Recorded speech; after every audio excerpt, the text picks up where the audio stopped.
大家好啊！第一次同大家聲音導航有啲怕醜。話說上個星期宣傳咗我哋品牌升級之後，話咁快就迎嚟第一位私人訂製嘅客人啦！恭喜恭喜！我哋根據佢嘅問題，從塔羅牌、神諭卡到五行屬性，幫佢訂製咗一條適合佢嘅水晶。塔羅牌抽到星星，而神諭卡亦都係抽到叫佢大膽嘗試，係一個非常好嘅 sign 嚟㗎。水晶方面呢，我哋就幫佢揀咗天河石同埋月亮石。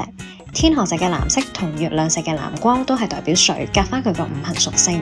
而本身晶石嘅意義就係代表自信、希望、溝通、人緣同埋信心。吊飾方面，我哋幫佢揀咗蝴蝶。喺中西文化入面，蝴蝶都係代表美滿同埋新開始。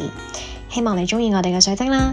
如果你都想私人訂製一條屬於你嘅水晶嘅話，歡迎你嚟 DM 我哋查詢啦！